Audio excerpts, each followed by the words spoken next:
Well, today we are in for such a treat. Welcome to the show, Jeannette LoVetri. You are an absolutely remarkable human being. You are a trailblazer. You are a legend. You are one of the most recognized singing teachers in the world, one of the most recognized faces in our singing voice community, and it is such an honor having you on the show. How are you? I'm good. Narissa, thank you so much for inviting me to be here. I couldn't be more delighted and Oh, honored with the opportunity to share fun voice information. I'm always up for that. you, And I feel like, uh, my my young self had no idea I was ever going to end up having these kinds of conversations. So it's always fun. So thank mm. you. Oh, it's such a pleasure. We actually met in around, I think, either 2014 or 2015 when I interviewed you for my doctoral research. Yep. And you were a participant in my research study. Yep. And then I'll never forget the first time we met face to face Yes. was in Florence. And Oh, I right. Yes, about 2015 at PVOC, and I Mhm. was presenting the early results of my research on CCM, and who's in the front row but the CCM queen, Jeannette LoVetri. And can I tell you, not only did I have butterflies, but I had butterflies flying in formation that day. I was so nervous to speak in front of you. It was probably one of the scariest moments of my career. But you were so kind, and you always are so kind. Well, I feel like it's so joyful to see the next generation coming along, being enthusiastic about this idea of contemporary commercial music, being enthusiastic about training voices to sing all kinds of stuff. That's what any teacher wants, is the next generation to carry on the work and go further. So I know people tell me I intimidate them, but it certainly isn't my intention. My intention is to be supportive and congratulatory, because that's the only way anything is going to change, is to move Yes, it forward. yes. I And wasn't so much intimidated that I found you scary. It was more that I was scared that I would say something that wasn't correct because you knew so much more than what I did. And you were leaps and bounds, and you were like my rock star in CCM, and I didn't want to let the community down, and you were there, and you were listening to every word, and it was more about that rather than you being a scary person, because we've met a number of times over the years overseas in Philadelphia as well yeah. at Care of Professional Voice Symposium. And sorry, I'm going to sneak this little story in Well, because I it's have one. I have another one I want to stick in okay. also. Yes. I was presenting a workshop in the south of the United States, and Hmm. the other person who had been invited to present was a man whose name was Orrin Brown. Now, Yes. Orrin was a pioneer of Hmm. voice work Yes. from like the 40s, and was a teacher of Metropolitan Opera stars. He was at our Juilliard Conservatory. I mean, there was no one in higher esteem than Orrin Brown. And I was going to teach in front of him. He went first, and then I went. And I had the same feeling, like, I hope I don't say anything wrong. I hope I don't say anything he doesn't like. And at one point, he had this rich, low baritone voice. He said, Miss LoVetri, I think you mean the blah blah blah blah. And I was like, oh yes, Professor Brown, thank you for correcting me. Thank you for that. And in my head, I'm going, Oh my gosh, ah! that would have thrown you. Well, it Oh. was a little tiny. I didn't state it as correctly as it could have been, and Hmm. he was very gracious about how he made the correction, and I was glad he made it. But I also had those butterflies the same way. That was true. So Oh, I understand. And he was the yes, nicest person you could ever know. So I yes. get it. Well, Okay, so Jean, now what were you going to talk about? oh, I was just going to mention, I'm going to try and make this really quickly because this is about you. It's not about me, but this Okay. does involve you. One time we were at Philadelphia and we were having a lunch break, and the next session was a session I was about to present in. And you were there with your beautiful husband, Jerry, having Mhm. lunch. And I marched over to you and I said, Jeanie, my presentation goes for 11 minutes. And you said, no, no, no, you can't do that. This is my poor American accent. You know, it's 8 minutes and then there's, time for the changeover. And I said, Jeanie, I have traveled from Australia. I am not going to be cut short.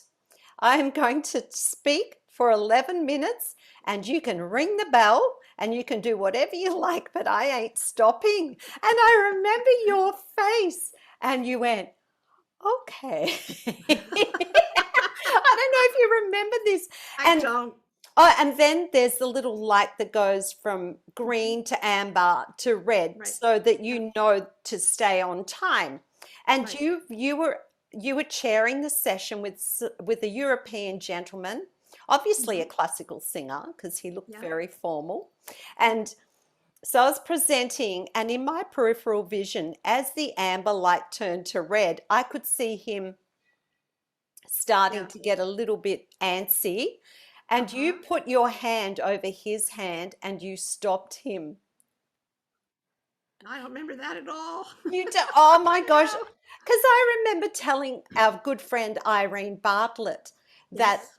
what I'd done, and she couldn't believe it. And I just thought, well, that was my moment of being a brazen Australian. Yeah. But it worked. I got my 11 minutes in. That's good. There That you go. counts. That's That's it. wonderful. If you don't ask, you don't receive in life. That's That's what right. I figure. Yes. Yes. But anyway, Jeanie, let's get back to you. Okay. Let's start with you and you growing up. So, did you grow up in a musical family? Was singing something that you started doing at a very young age? Yes. My mother sang a little bit professionally when she was young, but her sister was a professional singer with a big Oh, band mm-hmm. and traveled around in the United States with the big band for, I don't know, a number of years. I don't remember. And then my dad had a nice voice and he would sing when he was doing stuff at home. So singing was a very normal and natural behavior. And I can remember as a child, if I was in the tub, say, my mother and I would sing together. We would sing different songs that she knew. And so I just thought that was something that everybody did. Everybody would sing. It wasn't anything we fussed over. And then I belonged to the Brownies. That's an Yes, organization from the Girl Scouts. It's for the little yes. kids. We had that And here there too. was a meeting where the teachers had the children were allowed to say what was their favorite activity or toy or what was their favorite thing to enjoy. And I decided that I would say it was one of my favorite things was singing. So I got up and I sang When Irish Eyes Are Smiling. Oh, And I was probably about 7 or 8. And I didn't think anything of it. You know, some kids were talking about their bicycles or something else they had. And I sang and then I sat down. But when the meeting was over and the kids went outside, my mother was there to pick me up and take me home. The women who were the leaders of the troop said, "Oh, Mrs. LoVetri, your little girl has such a beautiful voice and she can sing so well." And my mother was as surprised as I was because she didn't think anything about it either. mm, mm. So from that, it was like, well, the LoVetri kid can sing. Okay. So throughout school, as there was ever a time for somebody to sing something, they would point to me. And I was a little bit, sort of not happy about that because it made me stick out. And it Yes, wasn't always, sometimes the other kids would make fun of me because of that. But over time, as I got into like maybe about 14, we had a lot of chorus in school and I sang the solos and the chorus things. And people kept saying, "Oh, your daughter has such a nice voice; she should take singing lessons." So finally, when I was about 15 or so, my parents found a singing teacher in the area. And we didn't have a lot of money. I mean, my dad had a low-level job and my mother didn't work. So for them to pay for lessons was a lot, was a big deal. Hmm. But they managed to come up with enough money for me to start singing lessons. And the woman who was my teacher was a very lovely person. And I just went along and learned whatever she was teaching. And she told me I had to learn how to sing Italian art songs. And okay, whatever that is. And Yes. so gradually went on. And then in high school, uh, the town that we lived in was a very wealthy town, and they had very good public schools because of the fact that there was money. And the choir director of the high school had a big reputation, and the chorus had won prizes in competitions. So he was one of the people that was encouraging to me. And the other music teachers in the school were saying, this is something that you should really seriously think about. So when it came time to find out about going to college, I applied to the two schools here in New York City that were music conservatories. One was Juilliard, which I did not get into, and the Mm. other one was Manhattan School of Music. Both schools are Oh, still yes. here. Yes. And I got into Manhattan School of Music, and I had no idea really what a music conservatory was. Right. You Well, just felt it was the place to be. well, the people who were knowledgeable, the guidance counselors and the others, they were saying you should do this. And my parents didn't know any better, so we went, oh, okay. Okay. So I arrived at this conservatory and taking lessons there, and it wasn't a very good fit. It didn't Really? suit, no, it didn't suit me at all. Why was Um, that? oh, there were a lot of reasons. I think because I was very unsophisticated as a young teenager. I also wasn't particularly knowledgeable about what does it mean to sing classical music. And if there had been at that time a degree in music theater, then I probably would have been fine. Hmm. But trying to be an opera singer was something that I don't think it was a good fit. Right. And my primary voice teacher was from Germany. She was a Wagnerian soprano, so she had this Hmm. big, huge voice, Hmm. and she didn't know what to do with my little pipsqueaky soprano. She was like, "Oh well, you don't seem to know very much, dear. Oh You my don't even know gosh. how to breathe." I'm like, "Ew." My gosh. Well, that's really positive reinforcement. That's a great way to teach. Anyway, I lasted only 1 year and then I quit. And my father said, well, I'm not sending you to any more colleges, so get a job. So I did. And I started taking ads in the local newspaper, classified ads. So if you were going to sell your bicycle, I'd take your ad. And I started to go into the city for lessons privately.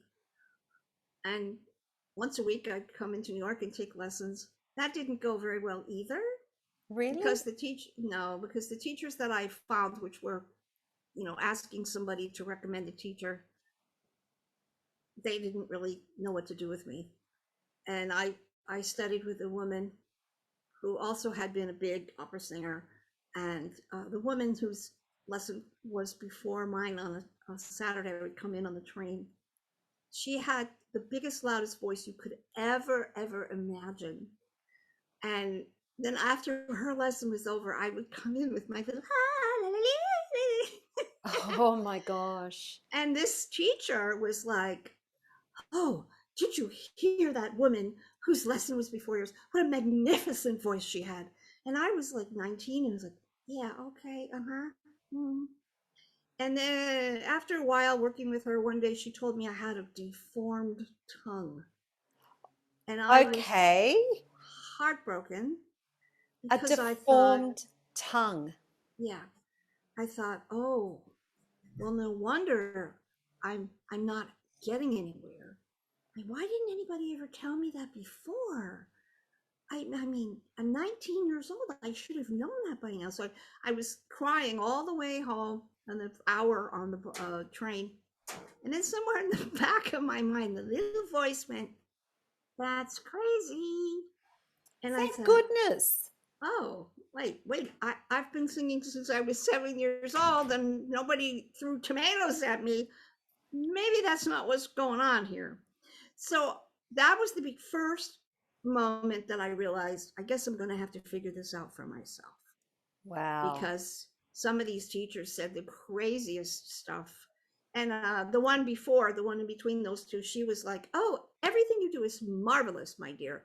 And so I'd go and pay for the lessons, and I didn't learn anything because all she could tell me was how good I was.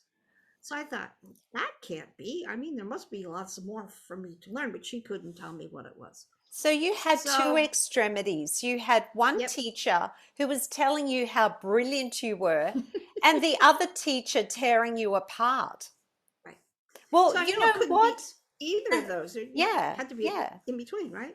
Yeah, but you know what? In some crazy way, maybe it was just as well you had that other kind teacher because maybe you needed a little bit of that positive reinforcement somewhere, come from Yes. somewhere.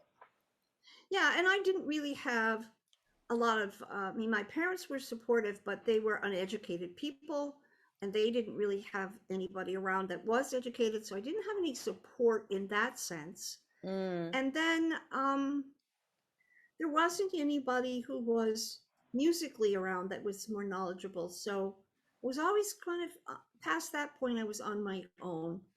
And I just flailed around and made my way as best I could. But eventually I moved into New York. And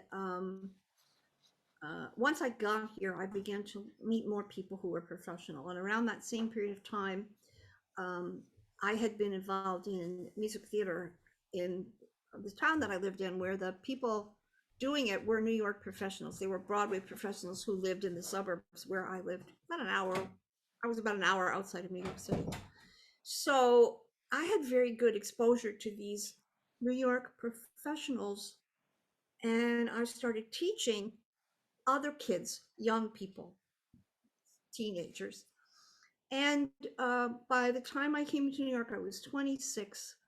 Um, Almost immediately, I got some students, and I was basically just saying what seemed like common sense, like, oh, when you sing that, you should open your mouth more, or, oh, there's a way to use your breathing so that you can make your belly muscles work better.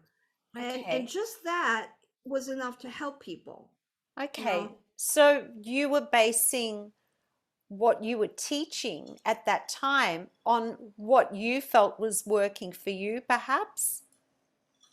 I was. Things, I was yeah. just trying to do what seemed to me common sense and simple. Mm, And, like, oh, well, if you're going to sing that, maybe you should hold on to the note for longer. Nothing fancy. But if you're working with people who don't know anything and they're young kids, I didn't hurt anybody. yeah. And I Yeah. wasn't trying to produce great opera divas. I was just helping them learn music. And I did all right. Mm, So, again, I was trying to take lessons. I was going to auditions. Occasionally I'd get a job. I did a big ensemble piece at Lincoln Center, and I performed with those people in different venues here in New York. And I began to meet people and get more knowledge about what was what. And mm. really, the only kind of training there was toward classical music. Whether you wanted to or not, that's where you went and you got your lessons, or you just went to acting school, or you became a Yes. speech pathologist. But there wasn't any training that was aimed Mm. at music that wasn't classical. So up So, until that point, when you had that classical training, had you been exposed to that music? yeah, I mean, I sang all the things that you learn. I learned Italian and French Yeah. and German art songs, and I learned arias from opera and oratorio. And I sang in local churches. I sang at weddings. I sang in church when I played the organ for 10 years. I sang before and after church. Uh, Pretty much here and there. I also was involved in a few more musicals in Connecticut.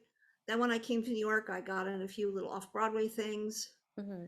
Every All of the experiences that I had were all over the map. I did some of this, then I did some of that. I went over here, then I went over there.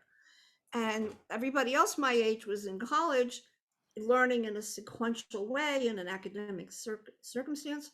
It was very good that I didn't do that, Here, here. because it would have put me into that mold of the Yeah. academic mindset. And Yes. first of all, I really was never comfortable with that. But secondly, it would have only exposed me to a certain way of thinking. Mm-hmm. Being on my own all the time and going from this teacher to that teacher, from this class to that class, from this performance to that performance, at the time seemed very chaotic. It seemed like, oh, geez, I can't go in a straight line. But ultimately, looking back at it, it was very good because it exposed me. I sang for 5 years with a Broadway based gospel group. And when I first joined it, I didn't know anything about that music. But because I sang with other people for 5 years, I learned about it. Mm. And I was never really a singer that you would say, oh, I'm a gospel singer, but I sang in the ensemble with everybody in the background. I sang for the artists at that time. A lot of these people were Broadway performers and sang for fun in these gospel groups. And then I was uh, teaching uh, young Broadway performers started in 1980. So one of the first students that I had was in the revival of the musical 42nd Street. Oh, yes. And um, so once I started working with her, she sent me other people from Broadway. And so I was suddenly dealing with that. And everything kept moving around all over the place. And I always was at the attitude of, okay, let me see what this is. Let me And figure this let's out. figure it out. Let's figure it out. Let's figure it out. That's been my career too. I totally Yeah. get that. And you've been in the trenches, so to speak, because you've actually done the work. So not only so you actually were living and creating those sounds Yeah. and not learnt them out of a textbook. Oh no. And when I first came to the auditions in New York for Broadway or off Broadway, and they would say, well, can you belt? And I would go, yeah, Yep. sure. And I would like just sing loud because that's what I could That's what do. you thought, yeah. And I was, for a while, I thought, oh, good for me, I can do this. But then after a while, I noticed that my voice was tired. Plus, at that same time, the classical people were trying to get me to sing more dramatic material, bigger, heavier roles. Mm-hmm. So I was pushing to sing, and I didn't realize it. I mean, I didn't know that that wasn't good. And so the combination of the two things, after a while, when I would go to use my voice, I had a lot of problems. And I started to feel very depressed about, why can't I sing better than this? I didn't have enough information to realize that there was a reason. Yes. And none of the teachers that I had, all of whom were very prestigious and well educated, musically speaking, Mm-hmm. actually said, you know what, you need to go have your vocal folds looked at by a doctor. Nobody said that. In fact, the last teacher said to me, oh, he said, I think you just need to sing new material. And I said, no, Oh, no. I said, there's something else going on. It doesn't feel right. He said, well, you sound okay. I said, well, I know I sound okay, but that's something is not right. And didn't he said, feel oh, right. you're just being fussy.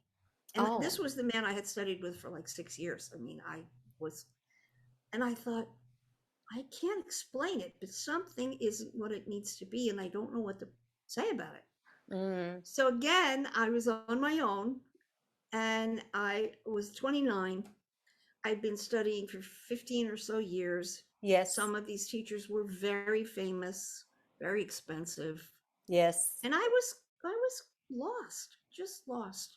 And I Mm. thought, well, if this is what it takes to learn how to be a good singer, I might as well just quit, because I'm never going to figure this out. But Mm. then in the back of my mind was that voice, you got to sing, you got to sing. And my mother used to say, I want you to sing something for me. And say, oh, Mom, no, no, come on, I want to hear you sing. So I was walking around very depressed and having all kinds of problems with my throat. And then somebody said to me, you should go to this thing called the Voice Foundation at Juilliard. And I said, well, what is it? And she said, oh, it's a conference and people present about the voice. You should go. Mm. So I was very broke and very depressed, and I had to really scrimp and save to get the money to go, but I did go.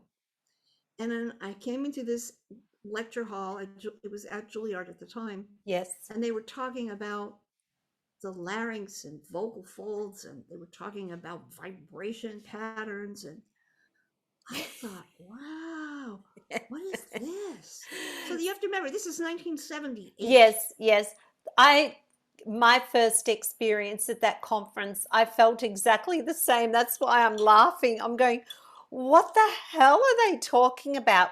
What language are they speaking? So I'm Yeah. totally getting it. Yeah. So I sat next to a young woman who looked like she was about my age, and she said she was a speech pathologist. So we struck up a conversation, and we were looking at these slides, and I said to her, "What's that?" And she said, "Oh, that's the larynx." I said, "What are those white things?" "Oh, those are your vocal cords." "Oh, vocal cords! Wow." Wow. And what does that mean? Oh, she said, "Well, that's a chart that shows how the voice is making, acoustic spectrum." I said, "Acoustic what?" So she was like my first exposure, and I was able to ask her some questions. She was very patient, and I came away thinking, wow, I don't know anything. I don't know. Mhm. I've been singing for how many years? 20 something years, and I don't know a thing, nothing. Yes. Yes. But I realized, okay, these people are talking about something real, and they're not talking about, imagine the sound is coming out of your nose like an elephant trunk, dear. Or I had one teacher say to me, now the sound should be wider than your cheekbones. So you must Oh make my the sound God. wider than your cheekbones. Is that the So craziest thing you were told? oh no, plenty more other wacko things. But I closed my eyes and I pictured, okay, wider than my cheekbones, and then sing. So whatever that was, oh no, dear, that wasn't it. So then I'm looking back at that and I think, who can learn anything that way? Yes. And so when I was finally able to get enough information from reading whatever was available, now this is prior to, there was no internet. You had to go to the library. You had to find a book you could read that made sense. Then if you had questions, I didn't have a professor. I had to go wait until I saw somebody at the conference and say, "Can I ask you a question? Could you tell Mhm. me exactly what this means?" Mm. And so I spent 10 years in between uh, the symposium, which was once a year, trying to get information from books or magazines. And then when I would go to the symposium, I would be like a raving crazy person, because anybody that was friendly, I'd say, "Oh, can I ask you a question? Oh, could you explain this to me? Oh, I saw your presentation. Were you saying that?" And they were kind. They were explain things to me. Mhm. And then when I went to the workshop sessions, which they still have a day where various people teach different kinds of singing, and the speech pathologists work with patients, and sometimes the doctors do presentations of an exam. I would go to these workshop presentations, and some of them were done by the Juilliard faculty, very well known, and Yes. they were just awful. Yeah. And it was the same thing. There was this woman who was at faculty. She was an older woman, very, very well known. And she had this poor student. He was up in front of the room full of people there. And she says to him, "Relax, relax. Oh, Don't you know you're not relaxed?" And I thought, oh geez, my God, who could be that's, relaxed when somebody's yelling at you like I that? know, right? And so she says, "I want you to lean over, fall over forward, and you just breathe." And then she's pushing on his back. And I sat there, I thought, well, you don't have to be a psychologist to think this is not going to help him relax. And then I went and watched one of the teachers who was he was a Broadway cabaret specialist. So I thought, oh, good, let me go and see that. That's really what I'm interested in. And he's working with this person and he's telling her to just talk and sing at the same time. And I can see she's struggling, and I'm thinking, well, she doesn't really understand what to do with that as instruction. She's classical. She's not used to speaking and singing in the same mode. And I walked out of that session and I thought, I know I'm only 29, but I know better than what I just saw. Just Good plain on common you. sense. Yes. This is not good enough. Mm-hmm. And so that made me very angry. So when are we talking here? I'm still like around 79, 80, maybe Really? Wow. 81. Okay. Okay. And so I decided that I would go every year to the symposium and I would go to all these classes. And in the meantime, I was still reading and I was still carrying on. And then into the 80s, I would go every year, I talk to people. I began to understand a lot more. And I was still teaching and not so much performing anymore, but doing a lot of teaching and attending conferences for singing teachers. And um, I remember one year the Voice Foundation was not in New York; it was in Denver.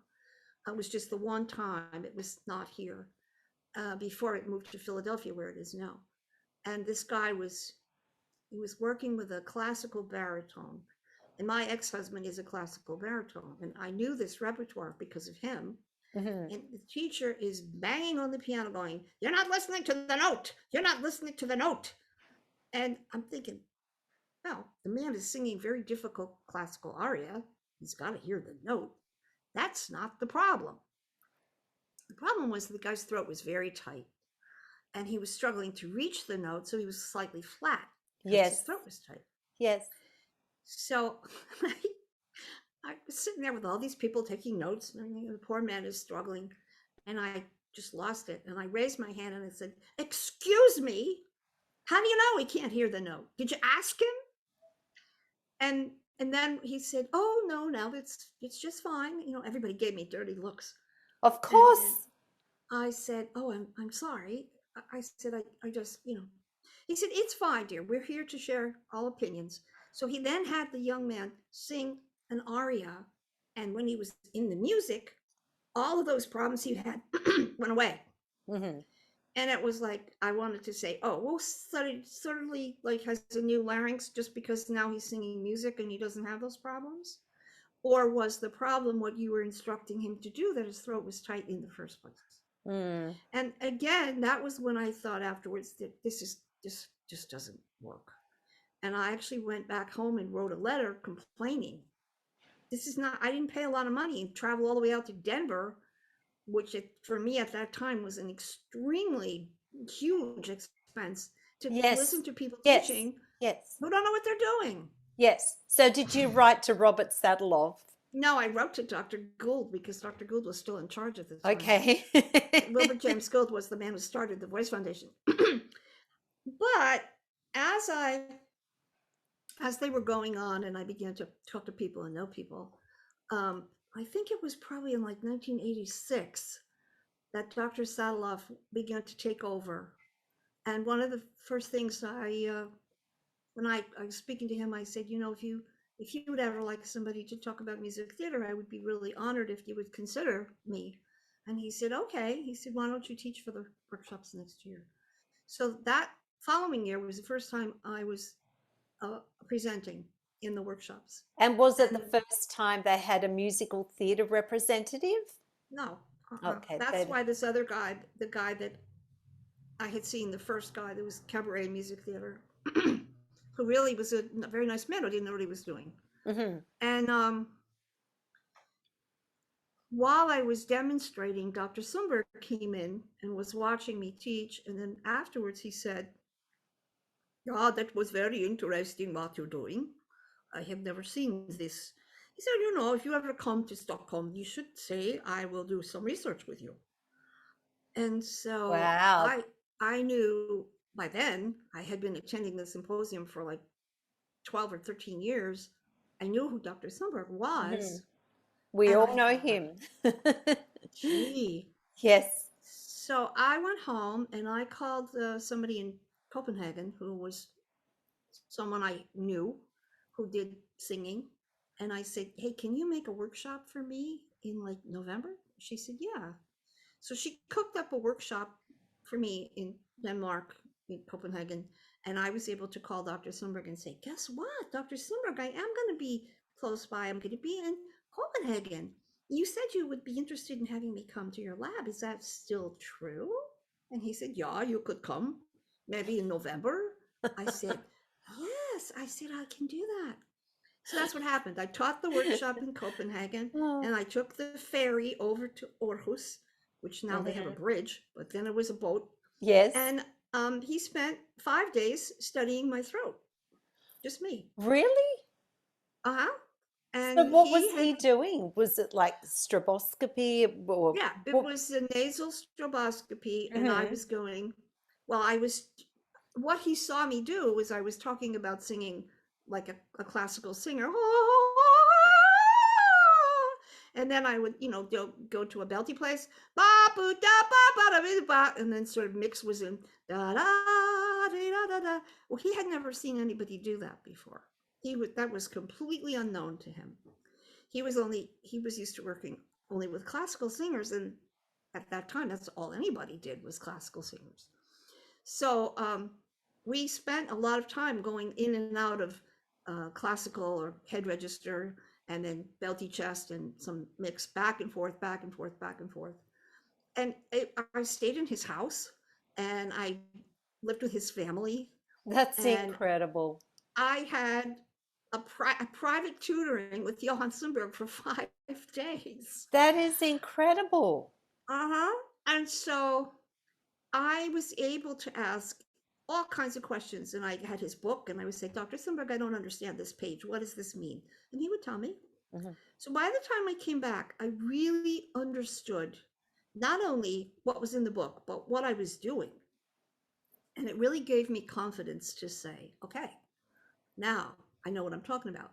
And then I had seen the inside of my throat going back and forth in all these different sounds, and I could see that each one of them was a different configuration inside. So I thought, well, it's not like it's all the same. Everybody had always said, oh, classical training will prepare you for anything you want to sing. And they still say that. Yeah, of course they do. But of They course we still know say that that. if you go to the opera house and you then Mm. take these opera singers and ask them to sing Rent, they can't, right? Yes, yes, So exactly. if that were true, why can't they? Shouldn't they be able to sing any kind of music? No, they can't. So that's just false. And so when I understood that, then as I was teaching and I was working with higher level people all the time, more and more professionals all the time, um, I also began to learn more about the styles and about the demands of the styles, and Yes. people sent me people. So when I was continuing to be in the workshops, people, some people who were attending the symposium saw me and said, "Oh, we would love for you to come and be our keynote speaker in our statewide conference in Virginia." And I said, "Oh, that would be lovely." So I went and I did a master class for the statewide conference. And then two of the women who were at that conference came and said to me, "Gee, we really like what you're doing. Could you come and teach at our school?" And I said, "Sure, I'd love to do that." So they made arrangements for me to come and teach the couple of master classes with their music theater students. And by then, there were a number of schools that had begun music theater degree programs. Yes. So there were finally programs that combined singing and acting and dancing in a degree. Mm-hmm. And that school was Shenandoah Conservatory Oh, in yes. Winchester, Virginia. Yeah, And that was beautiful. where I went 4 times. And I was working with the undergrads mostly there. And the dean of the conservatory came to me one day and she said, "We really like what you're doing, and it's not like what other people do. Can you write a course for other teachers? Maybe you could do during the summer." And I think it went back to that butterfly feeling, or so, that same feeling of Yes, all yes, the butterflies flying information. I yes. said, I don't really know. I said, I mean, this is what I do, but I don't know if anybody else would want to do this. She Yes. said, well, would you try? And I said, yeah, I'll try. So I spent the whole year working on uh, the materials. And what I did was I went back in my mind, and every time I did a master class, wherever it was, I got the same questions over and over and over, the same Mm, questions. yes. What is belting, and how do you belt, and what's the difference between this breathing and that breathing, and why do we have to sing like this way over that and that way over here? So I just answered the questions by writing the course materials and just saying, well, okay, here's the information based on my life experience. And in 2002, I did the first course in July, and I was terrified, just terrified, because I thought maybe I'd have 10 people come, maybe 15. But then the next thing was people registered, it was 20. And the college said, well, how many do you want? And I said, I don't know. I said, well, can you handle 25? I said, I guess. And then, can you handle 30? Can you handle 35? And I thought, oh my gosh. So I Mm, ended up with 60 people. And I thought, how am I gonna teach 60 people for five days in a row from 9 to 5? How? Oh, and some of these people had doctoral degrees, and I thought, oh boy, this is going to be. They're going to really, like, I don't know. They're going to throw tomatoes at me for sure. yes, yes.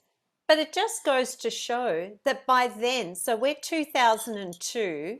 Now you created the term CCM in around 2000. So Yeah, in yeah. 2002, there was already talk of CCM. And by then, you must have inspired curiosity within the singing voice community. And those people who were probably thinking what you were thinking, this music has to have its own training system, Mm. were probably so hungry by then for what you were going to deliver. And you would have been the only person out there that had any answers for them. Well, the conference that was given by the New York Singing Teachers Association in conjunction with Mount Sinai Medical Center in the year 2000 was called something like mm, Singing Teachers in the New Millennium. Okay. And I was the opening speaker. And I had just done some research in 1999 with Dr. Ingo Tietze, Mm-hmm. who is also a very well known voice scientist, Yes. Yes. who was investigating the origins of vibrato in singers.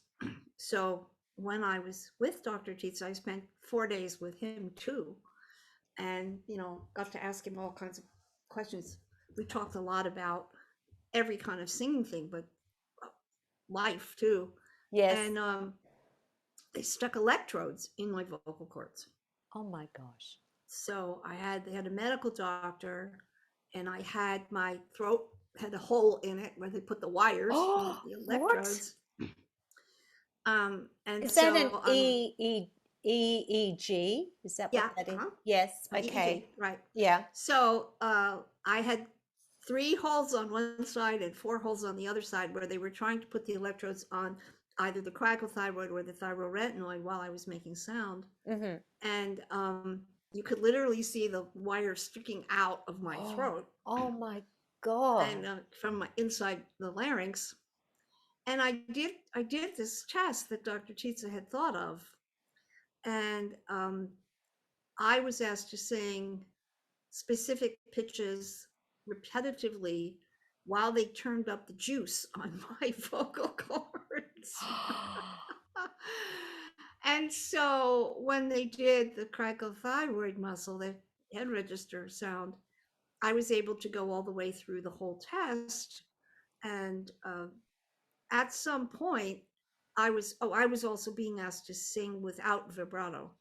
And so then, past like 7 hertz, the vibrato began to show up, but I wasn't doing it. The Mm-hmm. machine was doing it. It's just okay. So when they did the thyroretinoid muscle, I'll never forget, the electrical stimulation ran all the way from my right eye socket up here, down through my nose, down through my throat, into my neck, and into my shoulder. Was that And uncomfortable? yeah. And I asked Dr. Smith, I said, he was the laryngologist doing this. I said, why do I feel this all the way up and down inside? And he said, oh, it's referred nerve stimulus. I said, wow, it's really strong. He said, yeah, it could be. So as I went through the same test when they were turning up the amount of electricity that was going through, past halfway, I couldn't phonate because if I tried to make sound, I would choke. I just would choke. Oh my So they gosh. had to stop. But having finished that as an experience, with Dr. Titsa, I did it because it was a way for me to learn more. I wanted to know, like, what happens when they electronically stimulate your vocal Oh folds. my gosh.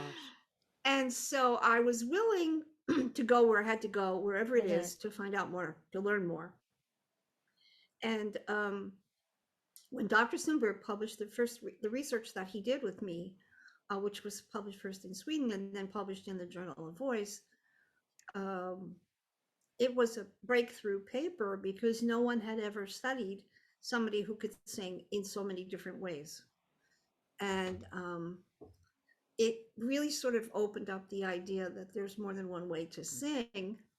And then my statement in 2000 was, I'm not going to say non-classical anymore.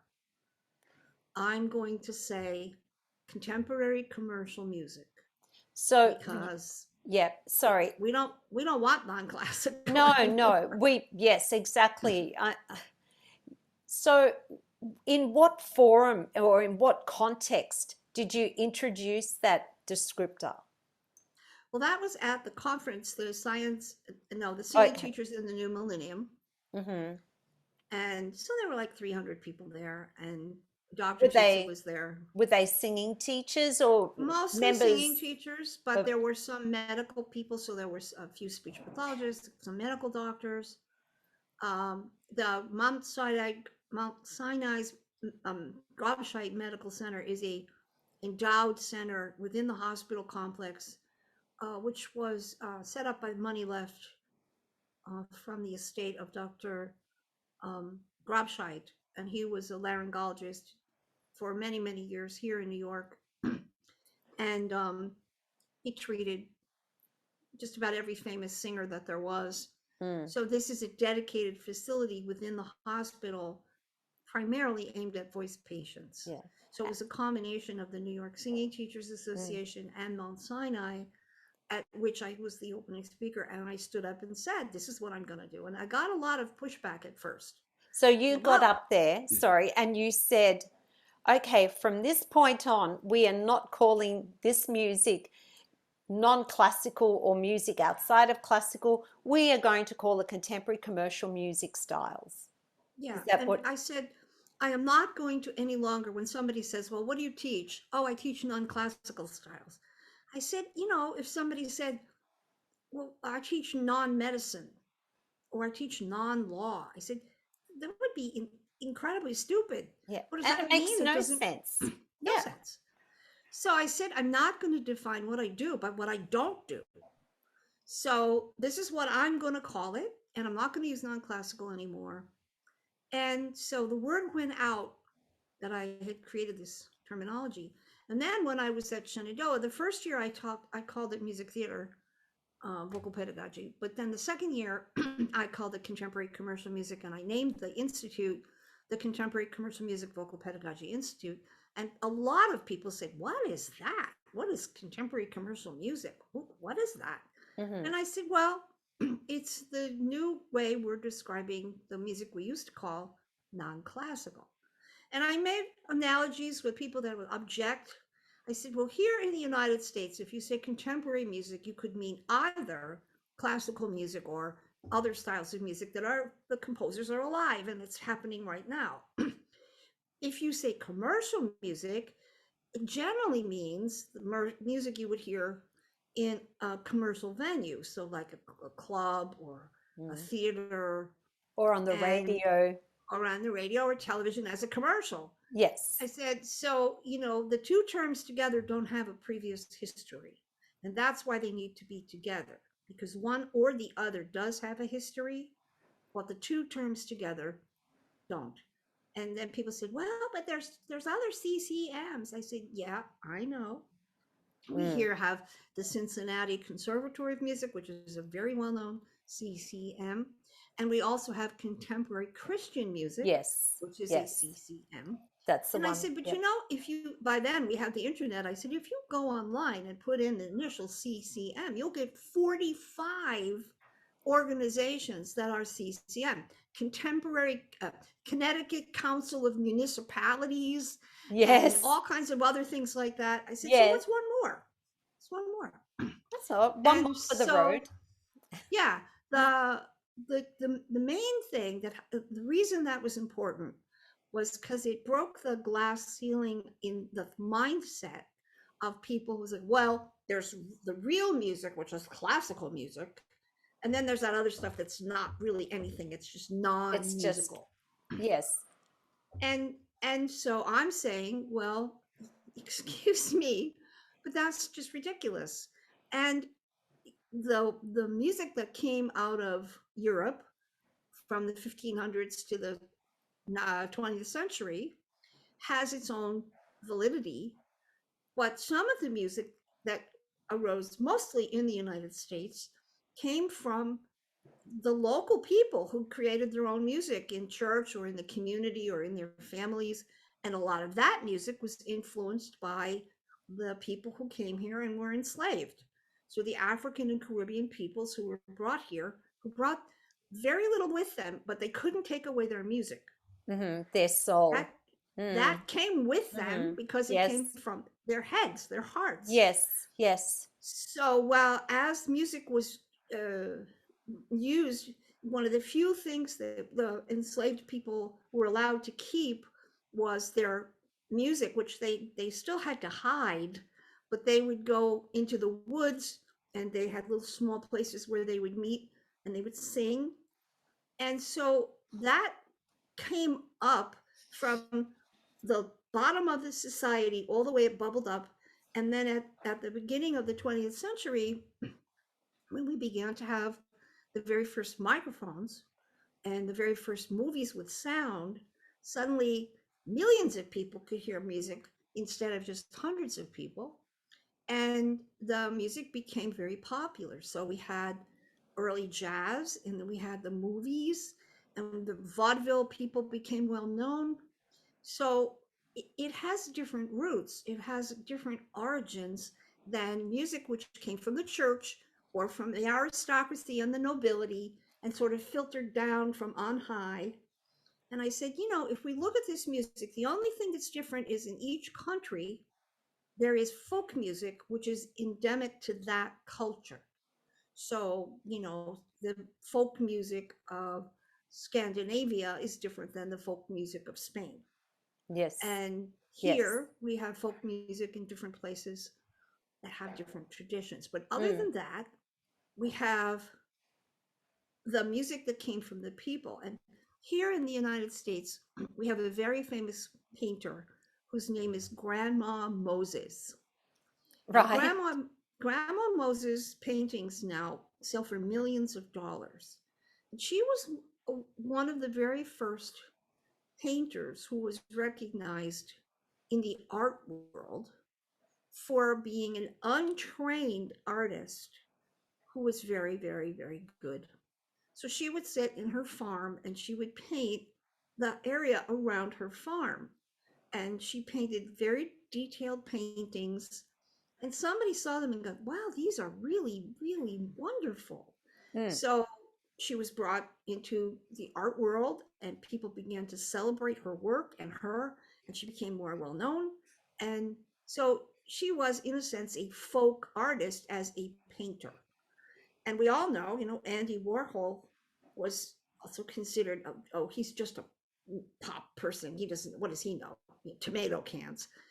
And his painting of, or his print of Marilyn Monroe just sold at one of the big galleries here 2 weeks ago for $190 million. Oh, my goodness. Yeah. That's So, incredible. yeah. So, in other words, the value of folk anything or the music of the people was gradually becoming more and more important. And at some point, it passed the classical world. So, classical was going down and becoming less well known and Yes. less universal. Yes. And the pop music was exploding all over the world. And especially in the 50s and 60s, it became, rock and roll became an international thing. So my point of view was, well, why do we have to try to force gospel singers and rock singers into this mode of what was worked for Mozart and for Scarlatti or even for um, Puccini and Verdi? Mm. How are they the same? Yes. And so, as you know, it's not gone. It's still not gone. Yes. That, oh dear, if you learn to sing classically, you can sing anything, That's not gone. But it's harder and harder for people to say that and get away with it.